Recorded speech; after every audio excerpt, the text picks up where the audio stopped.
قررت هذه الفتاة خوض تجربة فريدة لاختبار قدرتها على مقاومة التخدير، فاختارت أن تتحدى نفسها بالغناء أثناء العملية. كان هدفها أن تكمل النشيد الوطني قبل أن يسري مفعول التخدير، والذي عادة ما يستغرق حوالي 20 ثانية لإفقاد الدماغ وعيه. فهل ستنجح في إتمام كلمات النشيد أم ستغفو قبل أن تصل إلى نهايته؟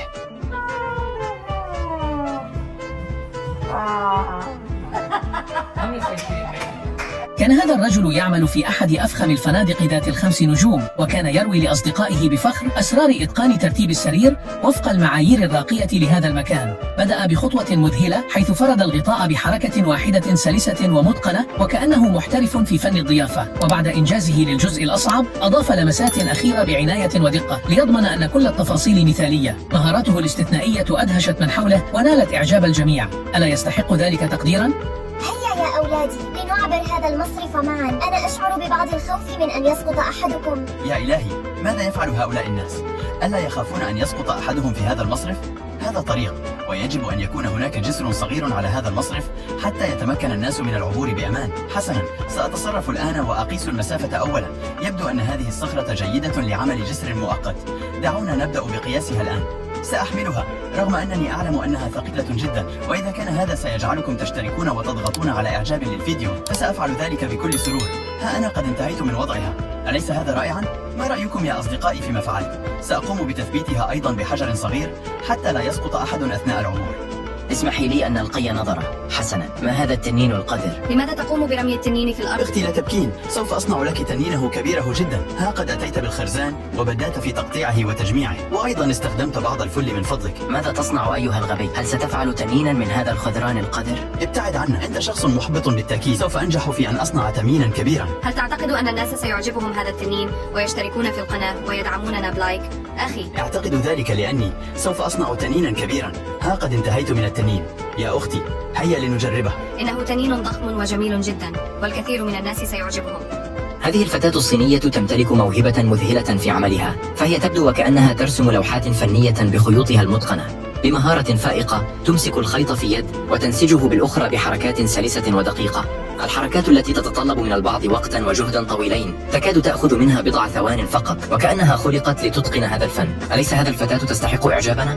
في عالم تسوده النفايات والتبذير، ظهر هذا العامل البسيط كبطل خفي يعمل في مطعم ويرى يوميا كميات كبيرة من الطعام الجيد تلقى في القمامة، لكن بدلا من التفرج بصمت على هذا الإهدار قرر أن يصنع فرقا.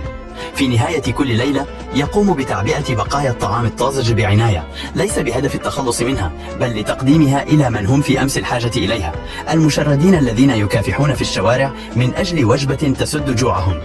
عندما لمح الحلاق بقعة صلعاء على جانب رأس الشاب لم يتردد لحظة واحدة. بذكاء وسرعة قام بقياس المنطقة باستخدام شريط قياس صغير، ثم أحضر مجموعة مدهشة من الشعر الصناعي. وضع الشعر بعناية فوق البقعة الصلعاء، لكنه بدا في البداية طويلا جدا وغير متناسق. بصبر ودقة بدأ الحلاق في قص الشعر وتشكيله ليصنع تحولا مذهلا حول مظهر الشاب. النتيجة كانت رائعة لدرجة أن الشاب بدا وكأنه استعاد شبابه مرة أخرى. ولكنك لم تعجب بالفيديو.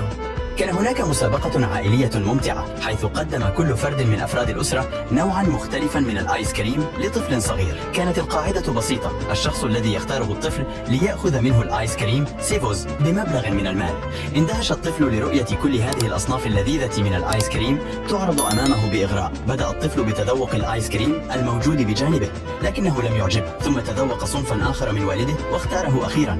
كل يوم عندما يقوم موزع المياه بنقل الزجاجات على دراجته النارية من منزل إلى آخر، يتساءل الكثيرون كيف يمكنه حمل هذه الكمية الكبيرة على مركبة صغيرة. أولا، يتم تثبيت الزجاجات بإحكام على جانبي الدراجة باستخدام أربطة قوية لضمان استقرارها. بعد ذلك يتم توزيع الوزن بعناية للحفاظ على توازن الدراجة أثناء القيادة. وأخيرا يتم تأمين الجزء العلوي والسفلي من الحمولة بحذر، مما يضمن ثبات الزجاجات وسلامة الرحلة حتى الوصول إلى الوجهة. في أحد المتاجر الهادئة سقط روبوت على الأرض بطريقة مثيرة للشكوك. مر رجل بجواره وظن أنه قد تحطم بسبب قدمه ويده الملتوية. بدافع من الفضول وحب المساعدة قرر الرجل تقويم قدم الروبوت، غير مدرك أن هذا الروبوت ليس بحاجة إلى مساعدة. بمجرد أن وقف الروبوت على قدميه بدأ البحث عن صاحبه. عندما ذهبت هذه الفتاة إلى السرير بعد يوم عمل شاق، أدركت أنها نسيت إطفاء الضوء، فقررت استخدام الليزر حتى تتمكن قطتها من إطفائه، ولدهشتها فهمت قطتها الرسالة ونفذت المطلوب. تخيل هذا المشهد المثير. قامت امرأة ذكية بتحدي شقيقها بمهمة شبه مستحيلة. أدخلت غطاء زجاجة النبيذ إلى الداخل باستخدام مطرقة، ثم تحدته أن يخرجه. إذا نجح فسيحصل على جائزة ضخمة $1000. بذكائه وسرعة بديهته أخذ الأخ الزجاجة وأدخل فيها كيسا بلاستيكيا، ثم نفخ الهواء بداخله. وبحركة عبقرية تسبب ضغط الهواء في دفع الغطاء للخارج بكل سهولة، وأثبت أن الذكاء أحيانا أهم من القوة.